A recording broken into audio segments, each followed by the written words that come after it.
Assalamualaikum warahmatullahi wabarakatuh. Ngasi aina lakot kadrabo wahang ngasi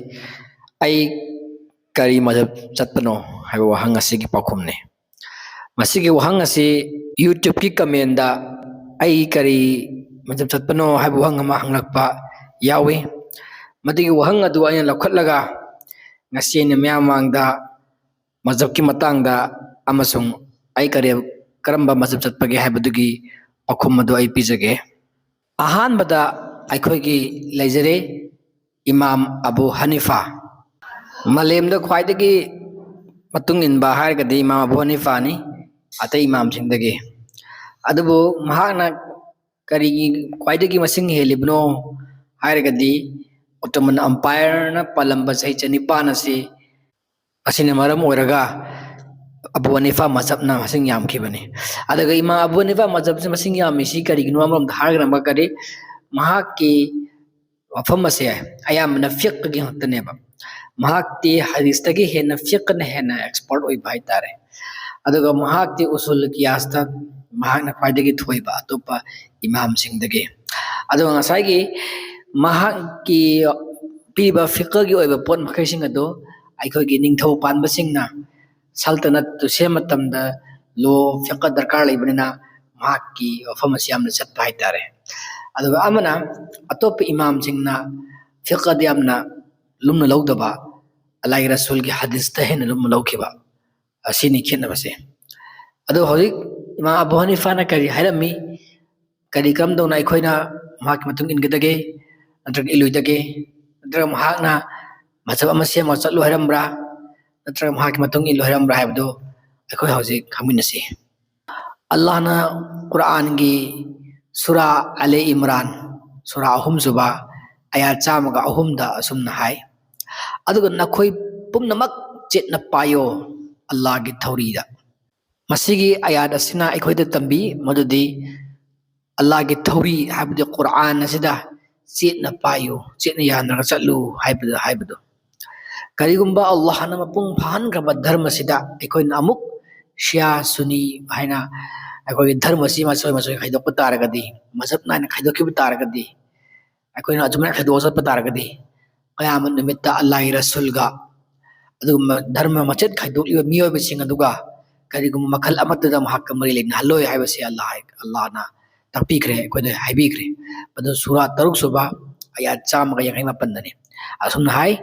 ꯑꯗꯨꯒꯨꯝꯕ ꯃꯤꯑꯣꯏꯁꯤꯡ ꯃꯈꯣꯏꯅ ꯃꯆꯦꯠ ꯃꯆꯦꯠ ꯊꯨꯒꯥꯏꯕ ꯃꯈꯣꯏꯒꯤ ꯗꯤꯟ ꯍꯥꯏꯕꯗꯤ ꯙꯔꯃꯕꯨ ꯑꯃꯁꯨꯡ ꯊꯣꯛꯍꯟꯕ ꯇꯣꯉꯥꯟ ꯇꯣꯉꯥꯟꯕ ꯀꯥꯡꯕꯨꯁꯤꯡ ꯅꯪ ꯍꯦ ꯃꯨꯍꯝꯃꯗ ꯀꯔꯤꯁꯨ ꯃꯔꯤ ꯂꯩꯅꯗꯦ ꯃꯈꯣꯏꯒ ꯃꯁꯤꯅꯤ ꯑꯜꯂꯥꯍꯒꯤ ꯑꯀꯟꯕ ꯑꯆꯦꯠꯄ ꯋꯥꯍꯩ ꯙꯔꯃ ꯊꯨꯒꯥꯏꯕ ꯃꯆꯦꯠ ꯃꯆꯦꯠ ꯇꯥꯕ ꯃꯁꯤꯒꯤ ꯃꯇꯥꯡꯗ ꯃꯁꯤꯒꯤ ꯀꯨꯔআꯟꯒꯤ ꯋꯥꯐꯝꯁꯤꯡ ꯑꯁꯤ ꯊꯝꯈ꯭ꯔ ꯃꯇꯨꯡꯗ ꯑꯩꯈꯣꯏ ꯍꯧꯖꯤꯛ ꯃꯈꯥ ꯆꯠꯊꯁꯤ ꯏꯃꯥꯝ ꯑꯕꯨ ꯍꯅꯤꯐꯥꯅ ꯀꯔꯤ ꯍꯥꯏꯔꯝꯒꯦ ꯍꯥꯏꯕꯗꯨ ꯃꯈꯣꯏ ꯈ꯭ꯋꯥꯏꯗꯒꯤ ꯑꯍꯥꯟꯕꯁꯤ ꯏꯃꯥꯝ ꯑꯕꯨ ꯍꯅꯤꯐꯥ ꯅꯣꯃꯥꯟ ꯏꯕꯅꯦ ꯁꯥꯕꯤꯠꯅꯤ ꯃꯥꯒꯤ ꯂꯣꯏꯅꯕ ꯃꯤꯁꯤꯡꯅ ꯃꯉꯣꯟꯗꯒꯤ ꯃꯈꯜ ꯃꯈꯥ ꯀꯌꯥꯒꯤ ꯊꯕꯛꯁꯤꯡ ꯑꯃꯁꯨꯡ ꯃꯥꯅ ꯍꯥꯏꯔꯝꯕ ꯇꯧꯔꯝꯕꯁꯤꯡꯒꯤ ꯃꯇꯧ ꯇꯝꯂꯤ ꯃꯈꯣꯏ ꯂꯣꯏꯅꯃꯛꯁꯤꯡ ꯑꯁꯦ ꯁꯤꯒꯤ ꯄꯥꯟꯗꯝꯗꯤ ꯑꯃꯈꯛꯇꯅꯤ ꯑꯃꯗ ꯈꯛ ꯂꯝꯖꯤꯡꯕꯗꯨꯅꯤ ꯇꯣꯉꯥꯟ ꯇꯣꯉꯥꯟꯕ ꯃꯖꯍꯕ ꯈꯥꯏꯗꯣꯛꯂꯒ ꯂꯝꯖꯤꯡꯅꯕꯒꯤ ꯑꯣꯏꯈꯤꯗꯦ ꯃꯈꯣꯏ ꯈꯨꯗꯤꯡꯃꯛꯅ ꯍꯥꯏꯔꯝꯂꯤꯕ ꯑꯁꯤꯗꯤ ꯀꯨꯔআꯟ ꯑꯃꯁꯨꯡ ꯑꯜꯂꯥꯍꯒꯤ ꯔꯁꯨꯜꯒꯤ ꯋꯥꯐꯝꯗ ꯆꯠꯅꯕꯒꯤꯅꯤ ꯑꯗꯨꯒ ꯀꯔꯤꯒꯨꯝꯕ ꯑꯜꯂꯥꯍꯒꯤ ꯔꯁꯨꯜꯒꯤ ꯃꯇꯨꯡ ꯏꯟꯕꯗꯣ ꯑꯃꯁꯨꯡ ꯑꯜꯂꯥꯍꯒꯤ ꯔꯁꯨꯜꯒꯤ ꯋꯥꯍꯩꯒꯗꯨ ꯀꯛꯅꯔꯕ ꯇꯥꯔꯕꯗꯤ ꯏꯃꯥꯝꯁꯤꯡꯅ ꯍꯥꯏꯕꯗꯨ ꯊꯥꯗꯣꯛꯎ ꯍꯥꯏꯕ ꯋꯥꯐꯝꯁꯤꯡ ꯑꯁꯤꯅꯤ ꯃꯗꯨ ꯑꯍꯥꯟꯕꯗ ꯑꯁꯨꯝꯅ ꯂꯩꯔꯦ ꯀꯔꯤꯅ ꯋꯥꯔꯤ ꯑꯃ ꯋꯥꯐꯝ ꯑꯃ ꯂꯩꯔꯕ ꯑꯜꯂꯥꯍꯒꯤ ꯔꯁꯨꯜꯒꯤ ꯋꯥꯍꯩ ꯑꯃ ꯃꯗꯨꯅ ꯁꯍꯤ ꯑꯣꯏꯔꯕ ꯃꯗꯨꯒꯤ ꯁꯍꯤ ꯑꯣꯏꯕ ꯋꯥꯐꯝ ꯑꯗꯣ ꯑꯆꯨꯝꯕꯗꯣ ꯃꯗꯨ ꯑꯩꯒꯤ ꯃꯖꯍꯕꯅꯤ ꯃꯁꯤꯒꯤ ꯏꯃꯥꯝ ꯑꯕꯨ ꯍꯅꯤꯐꯥꯒꯤ ꯋꯥꯐꯝ ꯑꯁꯤ ꯀꯗꯥꯏꯗ ꯌꯥꯎꯏ ꯍꯥꯏꯕ ꯃꯇꯝꯗ ꯏꯕꯅꯦ ꯑꯕꯤꯗꯤꯟ ꯑꯜ ꯗꯤꯟꯒꯤ ꯑꯜ ꯍꯥꯁꯤꯌꯥ 163ꯗ ꯌꯥꯎꯕꯅꯤ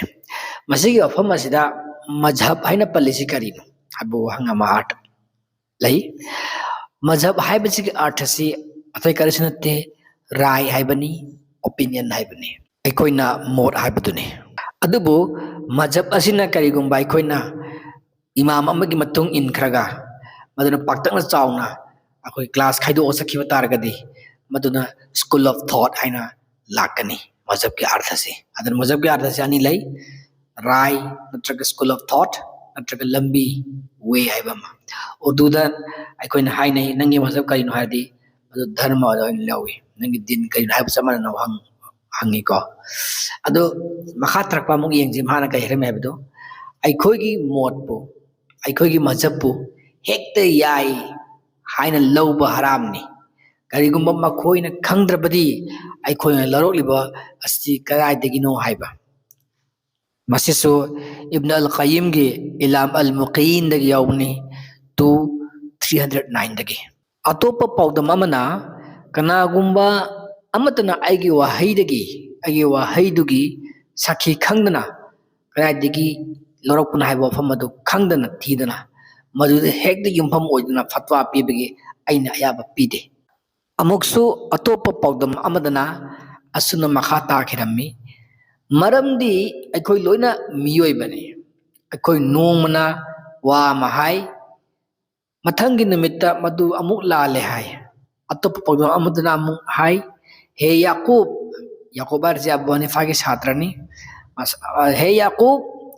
ꯑꯃꯥꯡꯕꯗ ꯅꯪꯁꯦ ꯑꯩꯅ ꯍꯥꯏꯕ ꯈꯨꯗꯤꯡꯃꯛ ꯅꯪ ꯏꯁꯟꯒꯅꯣ ꯀꯔꯤꯒꯤꯅꯣ ꯍꯥꯏꯕꯗ ꯉꯁꯤꯅ ꯑꯩ ꯃꯣꯠ ꯑꯃ ꯂꯧꯕ ꯌꯥꯏ ꯑꯗꯨꯒ ꯑꯃꯨꯛ ꯍꯌꯦꯡ ꯂꯥꯜꯂꯦ ꯍꯥꯏꯕ ꯌꯥꯏ ꯅꯠꯇ꯭ꯔꯒ ꯍꯌꯦꯡ ꯃꯣꯠ ꯑꯃ ꯂꯧꯕ ꯌꯥꯏ ꯑꯗꯨꯒ ꯃꯊꯪ ꯃꯗꯨ ꯑꯃꯨꯛ ꯑꯩꯅ ꯌꯥꯗꯕ ꯌꯥꯏ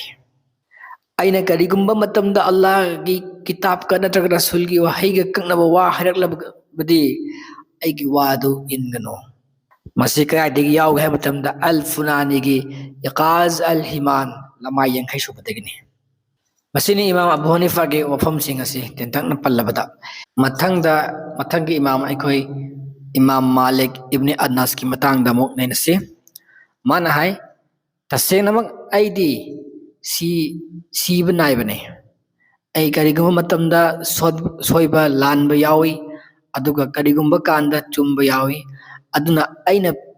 ꯄꯤꯔꯤꯕ ꯃꯣꯠ ꯑꯗꯨ ꯀꯨꯔআꯟ ꯑꯃꯁꯨꯡ ꯔꯁꯨꯜꯒꯤ ꯁꯨꯟꯅꯒ ꯆꯨꯅꯕ꯭ꯔꯥ ꯍꯥꯏꯅ ꯌꯦꯡꯉꯨ ꯃꯗꯨꯒꯤ ꯃꯇꯨꯡ ꯏꯟꯅ ꯆꯠꯂꯨ ꯑꯗꯨꯕꯨ ꯀꯔꯤꯒꯨꯝꯕ ꯍꯥꯏꯔꯤꯕꯁꯤꯡ ꯑꯁꯤꯒ ꯀꯛꯅꯕ ꯇꯥꯔꯒꯗꯤ ꯑꯩꯒꯤ ꯋꯥꯗꯨ ꯆꯠꯀꯅꯨ ꯃꯁꯤ ꯀꯥꯏꯗ ꯂꯧꯊꯣꯔꯛꯄꯅꯣ ꯍꯥꯏꯕ ꯀꯥꯟꯗ ꯏꯕꯟ ꯑब्ꯗꯨꯜ ꯕꯥꯔꯒꯤ ꯖꯃꯤ ꯕꯌꯥꯟ ꯑꯜ ꯏꯜꯃꯗ ꯂꯧꯊꯣꯔꯛꯄꯅꯤ ꯚꯣꯂꯨꯝ 2 ꯂꯃꯥꯏ 32 ꯃꯍꯥꯛꯅ ꯑꯃꯨꯛꯀꯁꯨ ꯃꯈꯥ ꯇꯥꯏ ꯔꯁꯨꯜꯒꯤ ꯃꯇꯨꯡ ꯇꯥꯔꯛꯄ ꯃꯤꯁꯤꯡꯅ ꯄꯤꯕ ꯃꯣꯠ ꯌꯥꯅꯤꯡꯕ ꯅꯠꯇ꯭ꯔꯒ ꯌꯥꯅꯤꯡꯗꯕ ꯃꯤꯒꯤ ꯑꯄꯥꯝꯕꯅꯤ ꯇꯧꯕꯒꯤ ꯔꯁꯨꯜꯒꯤ ꯋꯥꯗꯤ ꯏꯟꯗꯕ ꯌꯥꯔꯣꯏ ꯃꯁꯤꯁꯨ ꯏꯕꯟ ꯑब्ꯗꯨꯜ ꯕꯥꯔꯒꯤ ꯖꯃꯤ ꯕयान अल इल्मदगिनी 291 इब्ने वहाबना हाय वजू तौबा मतमदा खोंग खुरकसिंगदु चामगदरा हायना निपा अमना मालिक इब्ने अनस ता हंगिबा आइना तहवी माना खुमकी मदु तौद्रसु अकायब लैते मी सिंदुना मनाक्तगी थोकनद्री फावबा आई मनाक्तगी थापना लेरम्मी आइने मंगोंदा हाय मदुई मतांगदा अखोय सुना अमा खंगी मदुदा माना मदु करिनो हंगलखी अइना खुमलम्मी याजिद इब्न अमर अल मुआफरीना अबू अब्दुर्रहमान अल हुबलीदगी अदुगा अल हुबलीना मस्तूरिद इब्न शहादत अल कुरैशीदगी निहायना लाइस इब्न साद इब्न लाहिया अमसुंग अमर इब्न अल राइशना अखोयदा तंबिरमी मदुदी रसूलना मखोंग खुरक सिंगदु खुद खुजा सिंगना तक्तुना चामलंबा उरम्मी माना हाइकी मसीगी हदीस असि सहीनी आई मसीगी मतंगदा अमु फावबा ताकिद्री हौजिक खक नतना मसीगी मतुंगदा आइना मसीगा चाप मानबा वहंग अमा अमुक हंगमा ताहवी मदुदा माना खोंसा चामनबा ताक यथंखी मसीगी यौफमना इब्ने अबी हातिम लमाई 38 39 फावबदा यावरिबनी तसेनमक अखोयना इमाम मालिकना हायरमलिबसिदगी अखोयना Munna खंगमंग ngamle madudi mabu aikoina mazhab oina semlaga tung ingdaba natte adubu mana hayamliba singdu Quran amasung hadis ki tung innaba achumba chatnaba tambiramane Rasul Muhammad sallallahu alaihi wasallam na Islam dharma tambirame haiduna aikoi dharma si Rasul ki ming taplaga Muhammadan kauba mazhab amasu sem yabra yaroi karigumba imam amana tambirame hajna hekti magi ming lorga dharmada mazhab semba yaradi madu aranbani masi khwaidagi fattaba thabakni Allah na ikhoibu kan bibo isanu asingma fattaba singdagi Allah na piba mingthol Islam amasa Muslim haibasitagi hiloidabani aikhoi Islam Muslim maming amadi mamangda maning amadi mamangda wahi amada tapai mathau tadre Sunni Islam Shia Islam ade Sunni Muslim ade Shia Muslim adagi kage Hanafi mazhab Safi mazhab Maliki mazhab na khaidupagi mathau tadre haibaduni masiga chamana Imam Abu Hanifa na hairdasu adumakni Quran amasung hadis matung ilu Quran amasung hadis kaknap targadi mai watu inganu haibasini mathangda ahum subta khoi amuk leire Shafi Imam Shafi gi oinadi magi masail khwaidagi hena yam imam mayam singsin nainariba pariba research toriba scholar singduna haibani mase kaya dia have kanda usul al ahkam 6118 lo thorakpani mahaki tunginbasingna khwaidagi mapung phana tungilli aikoina amal tawu matamda Allah Rasulgi sunnah yausinda yawe maduna aina aigi mota pukalakpa makai natraga niyam ama yatpada Rasulgi yathanga kakna rabadi Rasulgi yathangduda ingadabani aduga maduni aigi pandamsu sini Imam Shafi na haram ba famase mase karadi yawga hay matamda Ibn Asakir gi Tariq Dimashq haiba 15 amsung 1 to 3 yaqaz haiba dagi lamai jam dagi thorakpani mase karigumba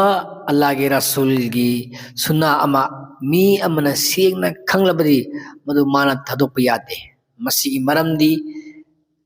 maramda kana gumba amana yade hainaba leirabasu Muslim singna puksil tinna yanarabani masi matangda mase ga yaw ha matamda fulani lamai 68 amusu Ibn al-Qayyim to 361 haibadi karina ha matamda ikhoi sida yetnarise tabak tapunba khoi khada punba adagi amin laun haiba amin tumin haiba si mayam singse mai maslaktagi mazhabtagi tholapa masal de yetnani haktane ba ado ikhoi masigi solution se kaida purakha kan Quran namusung hadis te kai le habri yan kadone ado hawje khoi na hadis tegi phone kam ngame madu digana kanda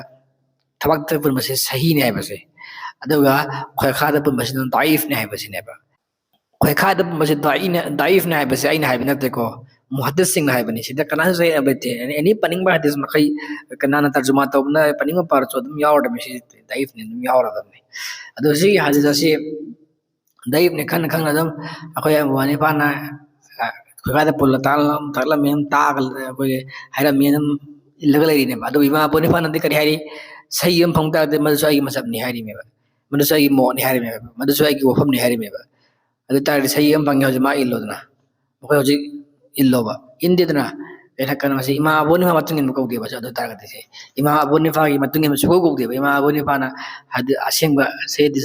satra ga de matungin ko de ba adu main tawna Imam Malik naso khagi hoji to matamda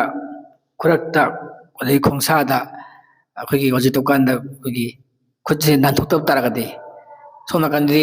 hadis de saite nan thoel rame Imam Malik nan thokidre adu taragade kanai matungin gani Imam Malik tungin Rasul matungin gadra ara Imam Malik kamuna te Imam Malik nan thoram de nan thok lai lan thok lai taragade masai man haki wado sayyid sama phamuda de madu amal dawu aina harido Quran so hadis kan ta de madu mai hondo sakon harido adu di matung illibra aduni sine kaina kanda Imam du blindly follow to sapne ba Imam du wadi su in India ba renge makka je Imam Shafi gi bakha cha tharakse karigumba aina iba masail sing asida Rasul khenab yaradi aina high kib de thadu aduga Rasul gi duna oina yumpham oraga nang ngang sa aduda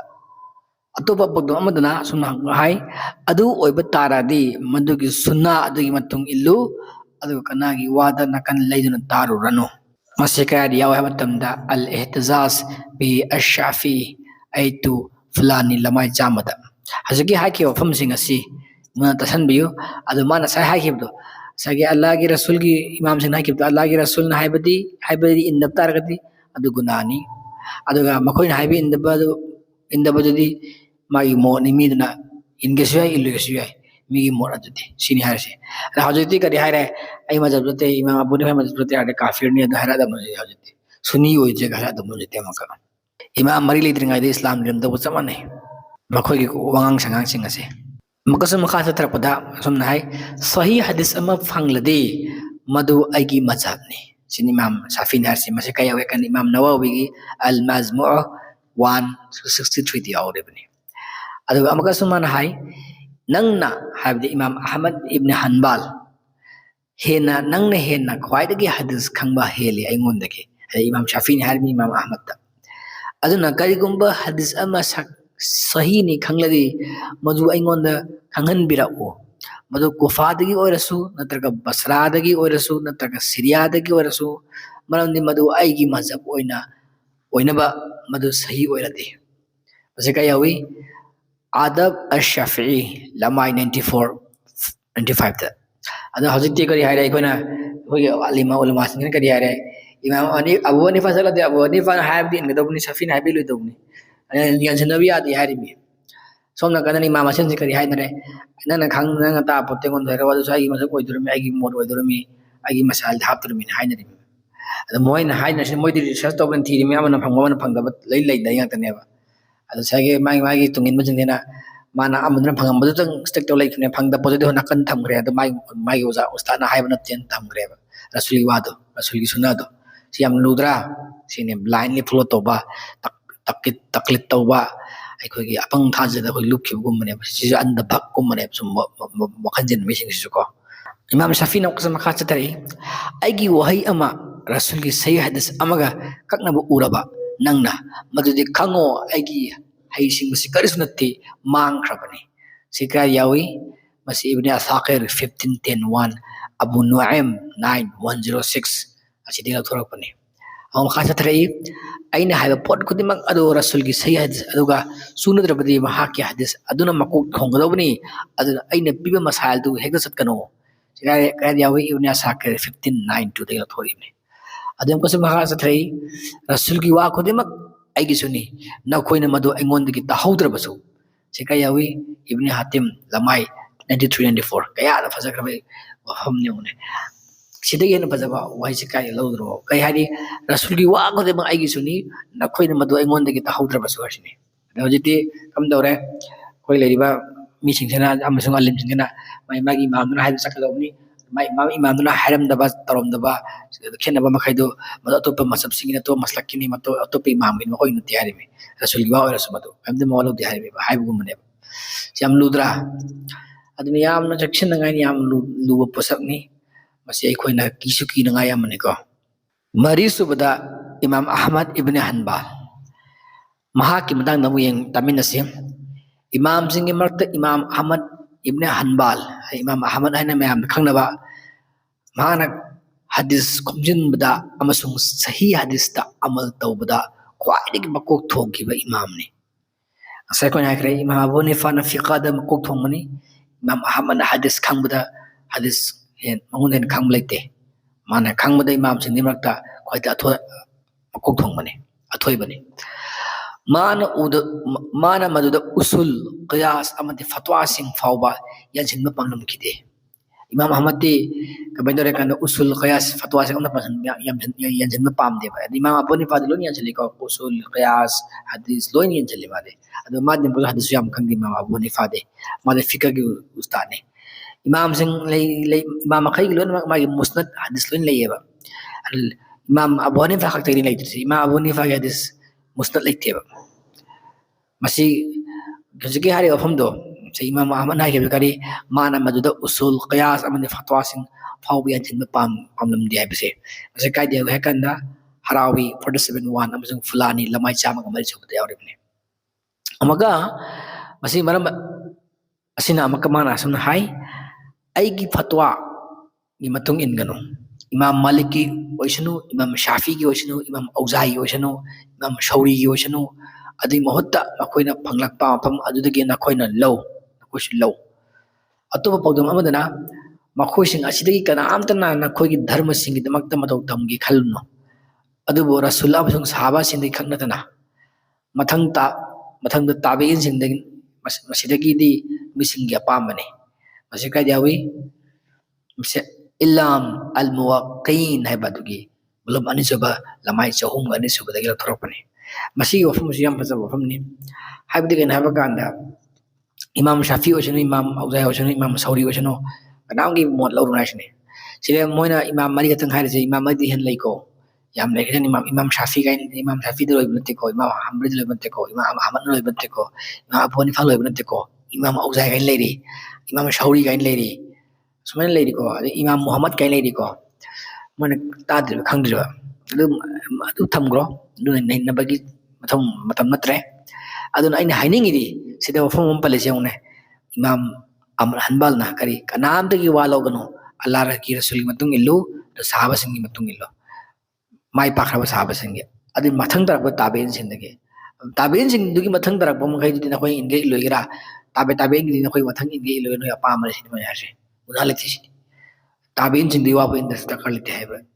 ꯁ꯭ꯀꯣꯂꯔꯁꯨ ꯂꯩꯀꯣ ꯑꯗꯨ ꯇꯣꯉꯥꯟ ꯊꯝꯈ꯭ꯔꯣ ꯑꯗ ꯃꯥꯅ ꯍꯥꯏ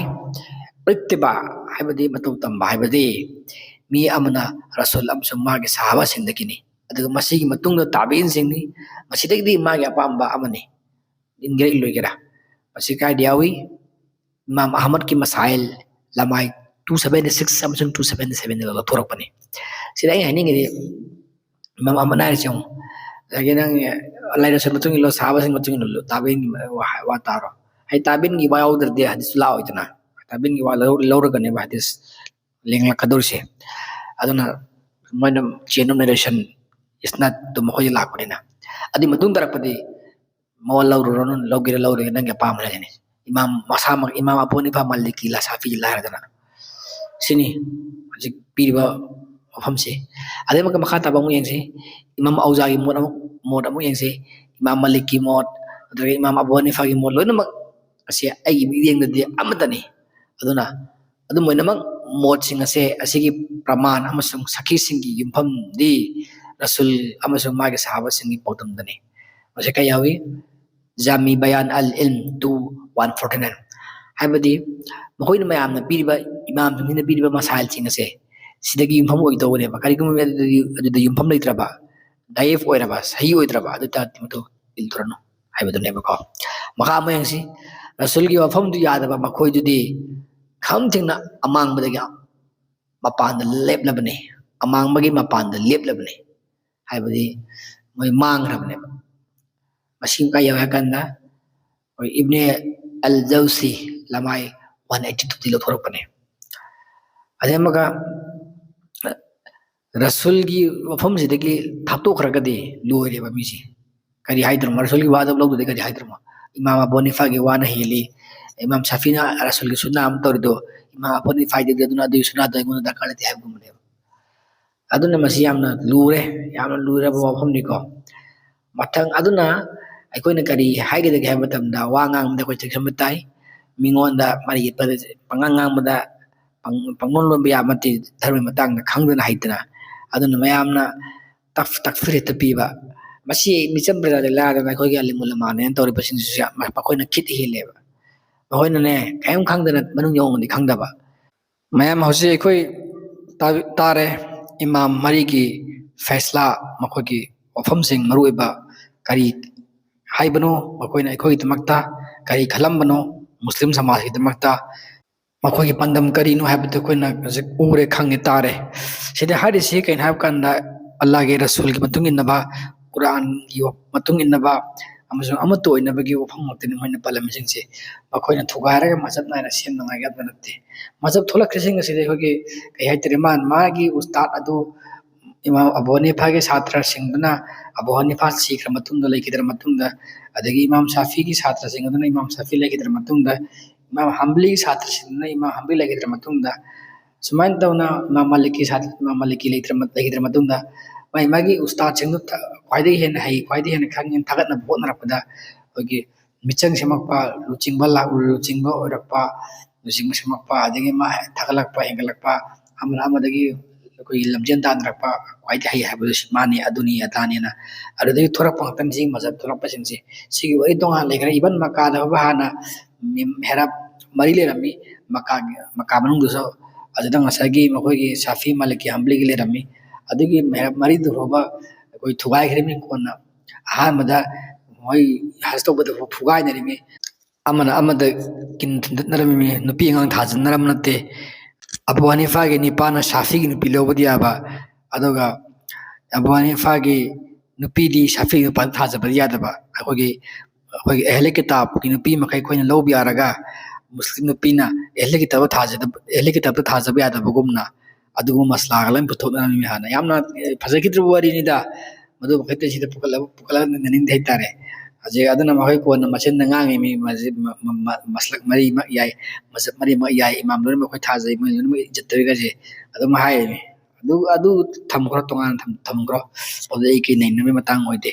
ꯑꯗꯣ ꯍꯧꯖꯤꯛ ꯂꯥꯛꯂꯦ ꯃꯔꯨꯑꯣꯏꯕ topic ꯑꯃꯁꯨꯡ ꯃꯔꯨꯑꯣꯏꯕ ꯄꯥꯎꯈꯨꯝ ꯑꯩꯒꯤ ꯃꯖꯍꯕ ꯀꯔꯤꯅꯣ ꯍꯥꯏꯕꯗꯣ ꯉꯥꯡꯂꯤꯕ ꯑꯩꯒꯤ ꯃꯖꯍꯕ ꯀꯔꯤꯅꯣ ꯑꯩꯒꯤ ꯃꯖꯍꯕ ꯑꯁꯤ ꯑꯩ ꯉꯁꯥꯏꯅ ꯍꯥꯏꯈ꯭ꯔꯦ ꯀꯨꯔꯥꯟꯒꯤ ꯁꯨꯔꯥ ꯑꯂꯤ ꯏꯝꯔꯥꯟ ꯁꯨꯔꯥ 3 ꯁꯨꯕ ꯑꯌꯥꯠ 103 ꯑꯃꯁꯨꯡ ꯑꯜ ꯑꯅꯥꯝ ꯁꯨꯔꯥ 6 ꯁꯨꯕ ꯑꯌꯥꯠ 158ꯗ ꯍꯥꯏꯈꯤꯕꯗꯣ ꯃꯗꯨꯗꯤ ꯑꯜꯂꯥꯍꯒꯤ ꯊꯧꯔꯤꯗ ꯆꯦꯠꯅ ꯄꯥꯏꯌꯨ ꯍꯥꯏꯕꯗꯨ ꯀꯨꯔꯥꯟꯗ ꯊꯒꯣꯟꯅꯔꯒ ꯆꯠꯂꯨ ꯑꯗꯨꯒ ꯑꯃꯅ ꯀꯔꯤ ꯙꯔꯃ ꯃꯆꯦꯠ ꯃꯆꯦꯠ ꯊꯨꯒꯥꯏꯕ ꯀꯥꯡꯂꯨꯞꯁꯤꯡ ꯑꯗꯨꯒ ꯑꯗꯨꯒꯤ ꯃꯇꯨꯡ ꯏꯟꯒꯅꯨ ꯑꯗꯨꯒꯤ ꯃꯇꯨꯡ ꯇꯥꯗꯅꯕ ꯍꯣꯠꯅꯧ ꯑꯗꯨꯗ ꯀꯔꯤꯒꯨꯝꯕ ꯑꯩꯈꯣꯏꯅ ꯙꯔꯃꯁꯤꯡ ꯃꯆꯦꯠ ꯃꯆꯦꯠ ꯇꯥꯕ ꯀꯥꯡꯕꯨꯁꯤꯡ ꯑꯗꯨꯗ ꯑꯩꯈꯣꯏꯅ ꯃꯤꯆꯪ ꯇꯧꯔꯒ ꯆꯠꯂꯨꯕ ꯇꯥꯔꯒꯗꯤ ꯑꯩꯈꯣꯏꯒꯤꯗꯃꯛꯇ ꯑꯜꯂꯥꯍꯒꯤ ꯔꯁꯨꯜꯅ ꯍꯌꯦꯡ ꯆꯣꯡꯊꯣꯛꯄꯤꯔꯛꯑꯔꯣꯏꯕ ꯑꯜꯂꯥꯍꯒꯤ ꯔꯁꯨꯜꯅ ꯑꯩꯈꯣꯏꯒꯤ ꯃꯔꯤ ꯂꯩꯅꯍꯜꯂꯔꯣꯏꯕ ꯍꯌꯦꯡ ꯍꯁꯔꯗ ꯑꯗꯨꯅ ꯉꯁꯥꯏꯒꯤ ꯑꯩꯈꯣꯏꯒꯤꯗꯤ ꯆꯦꯛꯁꯤꯟꯕ ꯐꯩ ꯑꯗꯨꯅ ꯃꯁꯤꯒꯤ ꯀꯨꯔꯥꯟꯒꯤ ꯋꯥꯐꯝꯁꯤꯒꯤ ꯃꯇꯨꯡ ꯏꯟꯅꯗꯤ ꯑꯩꯗꯤ ꯑꯍꯥꯟꯕꯗ ꯑꯩꯅ ꯄꯤꯒꯗꯕ ꯄꯥꯎꯈꯨꯝꯗꯤ ꯑꯩ ꯁꯨꯟꯅꯤꯅꯤ ꯑꯩ ꯁꯤꯌꯥꯅꯤ ꯑꯗꯒꯤ ꯑꯩ ꯑꯗꯨꯅꯤ ꯑꯩ ꯑꯗꯥꯅꯤ ꯍꯥꯏꯕ ꯀꯥꯡꯂꯨꯞ ꯑꯗꯨꯒꯤ ꯃꯅꯨꯡꯗ ꯑꯩ ꯆꯟꯗꯦ ꯑꯍꯥꯟꯕꯗ ꯏꯪꯂꯤꯁ ꯊꯥꯔꯒꯅ ꯀꯔꯤ ꯑꯩ ꯗꯤꯅꯣꯃꯤꯅꯦꯁꯟ ꯑꯃ ꯐꯥꯎꯗꯤ ꯑꯩ ꯌꯥꯎꯗꯦ ꯑꯩ ꯏꯁꯂꯥꯝ ꯙꯔꯃꯒꯤ ꯗꯤꯅꯣꯃꯤꯅꯦꯁꯟꯗ ꯑꯃꯐꯥꯎ ꯌꯥꯎꯗꯦ ꯑꯩꯗꯤ ꯏꯁꯂꯥꯝꯅꯤ ꯑꯃꯁꯨꯡ ꯑꯩꯗꯤ ꯃꯨꯁꯂꯤꯝꯅꯤ ꯑꯩꯅ ꯆꯠꯂꯤꯕ ꯙꯔꯃꯁꯤ ꯏꯁꯂꯥꯝꯅꯤ ꯑꯗꯨꯒ ꯑꯩ ꯏꯁꯥꯃꯛ ꯃꯨꯁꯂꯤꯝꯅꯤ ꯁꯤꯅꯤ ꯑꯩꯒꯤꯗꯤ ꯁꯤꯗꯁꯨ ꯃꯌꯥꯝꯅ ꯄꯦꯜꯂꯣꯏ ꯑꯩ ꯄꯥꯎꯈꯨꯝꯁꯤ ꯀꯩꯅꯣ ꯍꯥꯏꯕ ꯀꯥꯟꯗ ꯃꯈꯣꯏꯗꯤ ꯃꯖꯍꯕ ꯆꯠꯄꯅꯤꯅ ꯑꯩꯒꯤ ꯃꯖꯍꯕꯇꯣ ꯁꯤꯅꯤ ꯍꯥꯏꯕꯗꯨ ꯍꯥꯏꯍꯟꯅꯤꯡꯉꯤ ꯐꯔꯦ ꯃꯗꯨ ꯑꯣꯏꯇꯥꯔꯒꯗꯤ ꯑꯩ ꯄꯥꯎꯈꯨꯝꯗ ꯄꯤꯔꯒꯦ ꯑꯩꯈꯣꯏꯅ ꯅꯃꯥꯖ ꯇꯧꯕ ꯃꯇꯝꯗ ꯑꯜꯂꯥꯍꯗ ꯅꯤꯖꯩ ꯑꯁꯨꯝꯅ ꯂꯝꯖꯤꯡꯕꯤꯌꯨ ꯑꯩꯈꯣꯏꯕꯨ ꯂꯝꯕꯤꯗꯨꯗ ꯆꯨꯝꯗ꯭ꯔꯤꯡ ꯆꯨꯝꯅꯏꯍꯗꯤꯅ ꯁꯤꯔꯥꯇꯜ ꯃꯨꯁꯇaqꯤꯝ ꯍꯥꯏꯅ ꯑꯩꯈꯣꯏꯒꯤ ꯁꯨꯔꯥ ꯑꯜ ꯐꯥꯇꯤꯍꯥꯗꯒꯤ ꯑꯗꯨꯗ ꯑꯜꯂꯥꯍꯅ ꯑꯁꯨꯝꯅ ꯑꯩꯈꯣꯏꯒꯤ ꯂꯝꯕꯤ ꯑꯁꯤꯒꯤ ꯃꯇꯨꯡ ꯏꯟꯅ ꯆꯠꯂꯨꯅ ꯍꯥꯏꯕꯤꯔꯛꯏ ꯀꯔꯤꯅ ꯑꯗꯨꯅ ꯀꯔꯤꯒꯨꯝꯕ ꯃꯈꯣꯏꯅ ꯊꯥꯖꯔꯕ ꯃꯥꯟꯅꯅ ꯅꯈꯣꯏꯅ ꯊꯥꯖꯔꯤꯕ ꯑꯗꯨꯗ ꯑꯗꯨ ꯑꯣꯏꯔꯕꯗꯤ ꯃꯈꯣꯏꯗꯨ ꯂꯝꯖꯤꯡ ꯐꯪꯂꯕꯅꯤ ꯑꯗꯨꯕꯨ ꯃꯈꯣꯏꯅ ꯂꯩꯊꯣꯛꯈ꯭ꯔꯕꯗꯤ ꯃꯈꯣꯏ ꯃꯆꯦꯠ ꯇꯥꯈ꯭ꯔꯕꯅꯤ ꯅꯈꯣꯏꯒꯤ ꯃꯌꯣꯛꯇ ꯃꯗꯨꯗ ꯅꯪꯒꯤꯗꯤ ꯑꯜꯂꯥꯍꯅ ꯑꯣꯛꯂꯕꯅꯤ ꯃꯈꯣꯏꯒꯤ ꯃꯌꯣꯛꯇ ꯃꯥꯗꯤ ꯑꯇꯥꯕꯗꯨꯅꯤ ꯑꯈꯪꯕꯗꯨꯅꯤ ꯃꯁꯤ ꯁꯨꯔꯥ ꯕꯀꯔꯥ ꯁꯨꯔꯥ 2 ꯁꯨꯕ ꯑꯌꯥꯠ 153ꯗꯒꯤꯅꯤ ꯑꯌꯥꯠ ꯑꯁꯤꯅ ꯀꯩ ꯍꯥꯏꯔꯤꯅꯣ ꯍꯥꯏꯕ ꯃꯇꯝꯗ ꯅꯈꯣꯏꯅ ꯊꯥꯖꯔꯤꯕ ꯑꯗꯨꯗ ꯍꯥꯏꯔꯤꯁꯤ ꯀꯔꯤꯅꯣ ꯍꯥꯏꯕꯗꯤ ꯁꯍꯥꯕꯥꯁꯤꯡꯅ ꯊꯥꯖꯔꯤꯕ ꯑꯗꯨꯗ ꯍꯥꯏꯕꯅꯦꯕ ꯁꯨꯔꯥ 2 ꯁꯨꯕ ꯑꯌꯥꯠ 153ꯗ ꯍꯥꯏꯔꯤꯁꯤ ꯀꯩꯅꯣ ꯀꯥꯟꯗ ꯅꯈꯣꯏꯅ ꯊꯥꯖꯔꯤꯕ ꯑꯗꯨꯗ ꯊꯥꯖꯧ ꯍꯥꯏꯕꯅꯦꯕ ꯑꯗꯨꯗ ꯊꯥꯖꯕ ꯉꯝꯗ꯭ꯔꯒꯗꯤ ꯑꯩꯈꯣꯏ ꯃꯥꯡꯉꯕꯅꯦꯕ ꯍꯥꯏꯗꯤ ꯁꯍꯥꯕꯥꯁꯤꯡꯅ ꯊꯥꯖꯔꯤꯕ ꯑꯗꯨꯗ ꯍꯥꯏꯕꯅꯦꯕ ꯊꯥꯖꯧ ꯃꯤꯁꯤꯡꯅ ꯊꯥꯖꯔꯤꯕꯗꯨꯒꯨꯝꯅ ꯋꯥꯍꯩꯁꯤ ꯇꯥꯔꯁꯤ ꯀꯩꯅꯣ ꯑꯗꯨ ꯃꯈꯣꯏꯅ ꯀꯔꯤ ꯍꯥꯏ ꯑꯩꯈꯣꯏ ꯊꯥꯖꯒꯗ꯭ꯔꯥ ꯑꯄꯪꯕꯁꯤꯡꯅ ꯊꯥꯖꯕꯒꯨꯝ ꯌꯦꯡꯉꯨ ꯇꯁꯦꯡꯅꯃꯛ ꯃꯈꯣꯏꯗꯨꯅꯤ ꯑꯄꯪꯕꯁꯤꯡ ꯑꯣꯏꯔꯤꯗꯤ ꯇꯧꯏꯒꯨꯝꯕꯁꯨꯡ ꯃꯈꯣꯏꯅ ꯃꯗꯨ ꯈꯪꯖꯗꯕꯅꯤ ꯃꯁꯤ ꯁꯨꯔꯥ ꯕꯀꯔꯥꯒꯤ ꯑꯌꯥꯠ 18ꯗꯒꯤꯅꯤ ꯇꯁꯦꯡꯅꯃꯛꯀꯤ ꯀꯟꯇꯦꯛꯁꯇꯗꯤ ꯃꯁꯤꯒꯤ ꯋꯥꯔꯤꯁꯤ ꯌꯍꯨꯗꯤꯒ ꯃꯨꯅꯥꯐꯤꯛꯁꯤꯡꯒꯤ ꯀꯨꯔꯩꯁꯤꯡꯒꯤ ꯃꯔꯤ ꯂꯩꯅꯕ ꯑꯌꯥꯠ ꯉꯥꯛꯇꯅꯤꯀꯣ ꯃꯨꯅꯥꯐꯤꯛꯁꯤꯡꯒꯤ ꯃꯔꯨꯑꯣꯏꯅ ꯃꯨꯅꯥꯐꯤꯛ ꯖ꯭ꯌꯨꯁꯤꯡꯒꯤꯅꯤ ꯑꯗ ꯂꯥꯏ ꯔꯁꯨꯜꯒꯤ ꯃꯇꯨꯡ ꯏꯟꯅ ꯁꯍꯥꯕꯥꯁꯤꯡꯒꯤ ꯃꯇꯨꯡ ꯏꯟꯅ ꯍꯥꯏꯕꯗꯨꯅ ꯃꯈꯣꯏꯅ ꯄꯤꯈꯤ ꯄꯥꯎꯈꯨꯝꯗꯣ ꯑꯗꯨꯅꯤ ꯑꯗꯨꯕꯨ ꯍꯧꯖꯤꯛ ꯀꯨꯔꯥꯟ ꯑꯁꯤ ꯑꯩꯈꯣꯏꯗꯃꯛꯁꯤ ꯌꯍꯨꯗꯤꯒꯨꯝꯅ ꯅꯦꯖꯔ ꯆꯠꯄꯒꯨꯝꯅ ꯇꯧꯋꯦꯕ ꯑꯩꯈꯣꯏꯁꯦ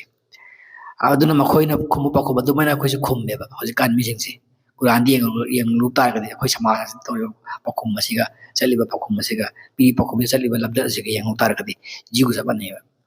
ꯑꯗꯨꯅꯤ ꯁꯤꯗ ꯑꯩꯅ ꯑꯦꯄ꯭ꯂꯥꯏ ꯇꯧꯔꯤꯁꯦ ꯑꯗꯩ ꯑꯃꯨꯛꯀꯁꯨ ꯑꯜꯂꯥꯍꯅ ꯀꯔꯤ ꯍꯥꯏ ꯊꯥꯖꯧ ꯃꯤꯁꯤꯡꯅ ꯊꯥꯖꯔꯤꯕꯒꯨꯝꯅ ꯃꯁꯤꯗ ꯃꯤꯁꯤꯡꯅ ꯍꯥꯏꯔꯤꯕꯁꯤ ꯁꯍꯥꯕꯥꯁꯤꯡꯅ ꯍꯥꯏꯕꯁꯤ ꯑꯍꯥꯟꯕꯗ ꯀꯥꯎꯒꯅꯨ ꯃꯊꯪ ꯑꯃꯨꯛꯀ ꯌꯦꯡꯁꯤ ꯁꯨꯔꯥ 4 ꯁꯨꯕꯗ ꯑꯃꯨꯛꯀ ꯑꯌꯥꯠ 133 135ꯗ ꯀꯔꯤꯅ ꯑꯗꯨꯒ ꯀꯅꯥꯒꯨꯝꯕꯅ ꯔꯁꯨꯜꯒꯤ ꯃꯥꯌꯣꯛꯇ ꯂꯦꯞꯂꯕ ꯂꯝꯖꯤꯡ ꯍꯥꯏꯕꯗꯨ ꯃꯉꯣꯟꯗ ꯃꯌꯦꯛ ꯁꯦꯡꯅ ꯎꯍꯟꯕꯤꯔꯕ ꯃꯇꯨꯡꯗ ꯑꯃꯁꯨꯡ ꯆꯠꯂꯕꯗꯤ ꯊꯥꯖꯕꯁꯤꯡꯒꯤ ꯂꯝꯕꯤꯗꯨ ꯅꯠꯇꯕ ꯑꯇꯣꯞꯄ ꯂꯝꯕꯤ ꯑꯃꯗ ꯑꯩꯈꯣꯏꯅ ꯑꯣꯟꯁꯤꯜꯍꯟꯕꯤꯒꯅꯤ ꯃꯥꯕꯨ ꯃꯥꯅ ꯑꯣꯟꯁꯤꯟꯖꯔꯤꯕ ꯂꯝꯕꯤꯗꯨꯗ ꯑꯃꯁꯨꯡ ꯌꯥꯏꯒꯅꯤ ꯃꯥꯕꯨ ꯖꯍꯟꯅꯝꯗ ꯐꯠꯈꯤꯗ꯭ꯔꯕꯅꯤꯗ ꯃꯗꯨ ꯂꯝꯊꯨꯡꯐꯝ ꯑꯃ ꯑꯣꯏꯅ ꯃꯁꯤ ꯁꯨꯔꯥ ꯃꯔꯤꯁꯨꯕ ꯑꯌꯠ 135ꯗꯅꯤꯀꯣ ꯑꯗ ꯁꯤꯗ ꯑꯌꯠ ꯑꯁꯤꯗ ꯍꯧꯖꯤꯛ ꯄꯜꯂꯤꯕ ꯋꯥꯐꯝꯗꯨ ꯀꯔꯤꯅ ꯆꯠꯂꯕꯗꯤ ꯊꯥꯖꯕꯁꯤꯡꯒꯤ ꯂꯝꯕꯤꯗꯨ ꯅꯠꯇꯕ ꯑꯇꯣꯞꯄ ꯂꯝꯕꯤ ꯑꯃꯗ ꯑꯩꯈꯣꯏꯅ ꯑꯣꯟꯁꯤꯜꯍꯟꯕꯤꯒꯅꯤ ꯃꯥꯕꯨ ꯃꯥꯅ ꯑꯣꯟꯁꯤꯟꯖꯔꯤꯕ ꯂꯝꯕꯤꯗꯨꯗ ꯑꯃꯁꯨꯡ ꯌꯥꯏꯒꯅꯤ ꯃꯥꯕꯨ ꯖꯍꯟꯅꯝꯗ ꯃꯁꯤꯗ ꯍꯥꯏꯔꯤꯕ ꯊꯥꯖꯕꯁꯤꯡꯒꯤ ꯂꯝꯕꯤꯗꯨ ꯍꯥꯏꯕꯁꯤ ꯀꯅꯥꯅ ꯑꯩꯈꯣꯏꯅ ꯃꯁꯤ ꯑꯃꯨꯛꯁꯨ ꯈꯟꯗꯁꯤ ꯁꯥꯍꯥꯕꯁꯤꯡꯅ ꯆꯠꯂꯝꯕ ꯂꯝꯕꯤꯗꯨ ꯍꯥꯏꯕꯅꯤ ꯀꯣ ꯁꯤꯗ ꯀꯨꯔꯥꯟ ꯍꯥꯏꯔꯤꯁꯦ ꯃꯊꯪꯒꯤ ꯑꯌꯠ ꯑꯃꯁꯤꯡ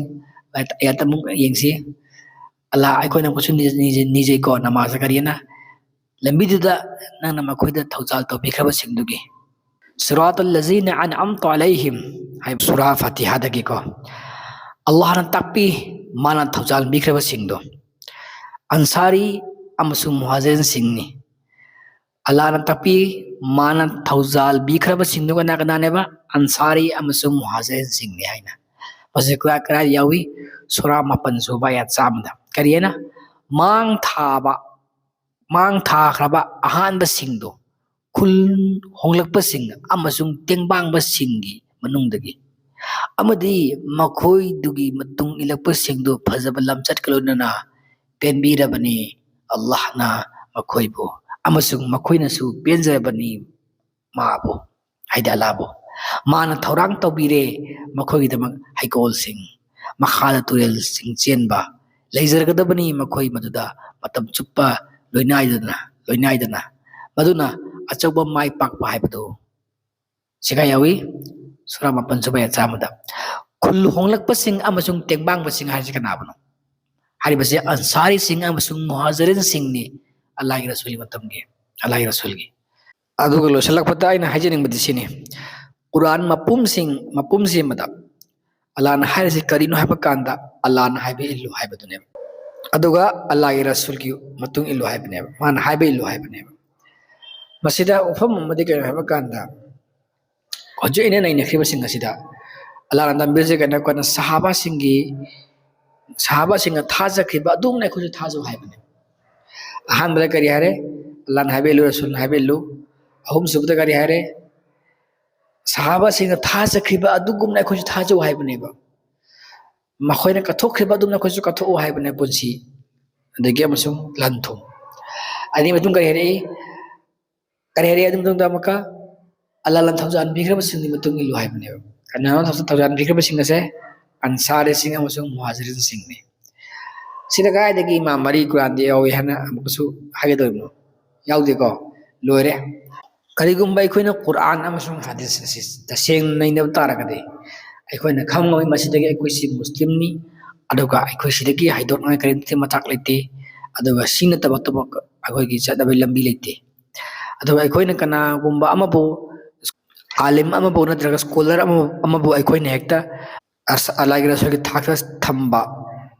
ꯑꯁꯤ ꯑꯩꯈꯣꯏꯒꯤ ꯐꯠꯇꯕ ꯊꯕꯛꯅꯤ ꯁꯤꯔꯀꯅꯤ ꯑꯗꯒꯤ ꯑꯃꯅ ꯀꯔꯤꯅꯣ ꯍꯥꯏꯕ ꯀꯥꯟꯗ ꯉꯁꯥꯏꯒꯤ ꯃꯇꯨꯡ ꯏꯟꯕ ꯍꯥꯏꯕꯁꯦ ꯑꯜꯂꯥꯍꯒꯤ ꯔꯁꯨꯜ ꯈꯛꯇꯅꯤ ꯑꯗꯨꯒ ꯊꯥꯖꯕ ꯍꯥꯏꯕꯁꯤꯅ ꯁꯥꯍꯥꯕꯁꯤꯡꯅ ꯊꯥꯖꯈ꯭ꯔꯤꯕ ꯑꯗꯨꯒꯨꯝꯕ ꯊꯥꯖꯕ ꯍꯣꯠꯅꯕꯗꯨꯅꯤ ꯑꯗꯨꯅ ꯉꯁꯥꯏꯒꯤ ꯑꯩꯈꯣꯏ ꯁꯤꯗ ꯑꯇꯣꯞꯄ ꯑꯝꯇ ꯂꯩꯇꯦ ꯑꯩꯈꯣꯏꯒꯤ ꯑꯇꯣꯞꯄ ꯍꯥꯏꯗꯣꯛꯅꯉꯥꯏꯒꯤ ꯂꯝꯕꯤ ꯑꯃꯐꯥꯎ ꯂꯩꯇꯦ ꯃꯁꯤꯗꯒꯤ ꯍꯦꯟꯕ ꯑꯗꯨꯅ ꯑꯩꯅ ꯍꯥꯏꯖꯅꯤꯡꯕꯗꯤ ꯑꯩꯒꯤ ꯄꯥꯎꯈꯨꯝꯗ ꯁꯤꯅꯤ ꯑꯍꯥꯟꯕꯗ ꯑꯩꯒꯤ ꯃꯖꯍꯕ ꯍꯥꯏꯕ ꯋꯥꯐꯝ ꯑꯃ ꯂꯩꯇꯦ ꯏꯃꯥꯝ ꯃꯔꯤꯃꯛꯇꯣ ꯁ꯭ꯀꯣꯂꯔ ꯑꯃ ꯑꯣꯏꯅ ꯑꯩꯅ ꯔꯤꯒꯥꯔꯗ ꯇꯧꯏ ꯑꯗꯨꯒ ꯑꯩꯒꯤ ꯃꯖꯍꯕ ꯀꯔꯤꯅꯣ ꯍꯥꯏꯕ ꯋꯥꯍꯪ ꯑꯁꯤ ꯏꯔꯔꯦꯂꯦꯚꯦꯟꯠ ꯑꯣꯏꯕ ꯀꯣꯏꯁꯟꯅꯤ ꯏꯁꯂꯥꯝꯗ ꯅꯪꯒꯤ ꯃꯖꯍꯕ ꯀꯔꯤꯅꯣ ꯑꯩꯒꯤ ꯃꯖꯍꯕ ꯑꯁꯤꯅꯤ ꯍꯥꯏꯕꯒꯤ ꯄꯥꯎꯈꯨꯝ ꯑꯃꯁꯨꯡ ꯋꯥꯍꯪ ꯑꯁꯦ ꯏꯔꯔꯦꯂꯦꯚꯦꯟꯠ ꯑꯣꯏꯕ ꯏꯁꯂꯥꯝ ꯃꯔꯤ ꯂꯩꯅꯗꯕ ꯄꯥꯎꯈꯨꯝ ꯑꯃꯁꯨꯡ ꯋꯥꯍꯪ ꯑꯣꯏꯕꯅ ꯑꯩꯅ ꯃꯗꯨꯒꯤ ꯀꯟꯀ꯭ꯔꯤꯠ ꯑꯣꯏꯕ ꯑꯟꯁꯔꯗꯣ ꯇꯦꯟꯇꯛꯅ ꯄꯤꯗꯕꯅꯤ ꯃꯌꯥꯝꯅ ꯒ꯭ꯌꯥꯟ ꯇꯥꯅꯅꯕ ꯑꯩꯅ ꯈꯔ ꯁꯟꯗꯣꯛꯅ ꯑꯩꯅ ꯄꯤꯕꯅꯤ ꯍꯥꯏꯕ ꯇꯥꯔꯦ ꯑꯗꯨꯅ ꯆꯃꯝꯅꯕ ꯀꯣꯛꯅꯕ ꯏꯃꯥꯝꯁꯤꯡꯒꯤ ꯋꯥꯐꯝꯁꯤꯡꯁꯨ ꯑꯩ ꯊꯝꯕꯤꯔꯦ ꯑꯗꯨꯒ ꯀꯨꯔꯥꯟꯒꯤ ꯑꯥꯌꯠꯁꯤꯡꯁꯨ ꯑꯩꯅ ꯍꯧꯖꯤꯛ ꯃꯌꯥꯝꯗ ꯊꯝꯕꯤꯔꯦ ꯑꯗꯨꯅ ꯑꯩꯈꯣই ꯃꯨꯟꯅ ꯈꯟꯊꯃꯤꯟꯅꯁꯤ ꯑꯩꯈꯣꯏ ꯀꯨꯔꯥꯟꯕꯨ ꯆꯦꯠꯅ ꯊꯥꯖꯕꯒꯤ ꯃꯇꯨꯡ ꯏꯟꯅ ꯆꯨꯝꯅ ꯆꯠꯅꯕ ꯍꯣꯠꯅꯃꯤꯟꯅꯁꯤ ꯀꯨꯔꯥꯟꯒꯤ ꯃꯇꯨꯡ ꯏꯟꯅ ꯑꯩꯈꯣꯏ ꯏꯁꯂꯥꯝꯅꯤ ꯃꯨꯁꯂꯤꯝꯅꯤ ꯍꯥꯏꯅ ꯍꯣꯠꯅꯁꯤ ꯑꯩꯈꯣꯏ ꯃꯖꯍꯕ ꯈꯥꯏꯗꯣꯛꯂꯣꯏꯁꯤ ꯑꯩꯈꯣꯏ ꯃꯖꯍꯕ ꯈꯥꯏꯗꯣꯛꯄꯁꯤ ꯏꯁꯂꯥꯝꯗ ꯂꯩꯇꯦ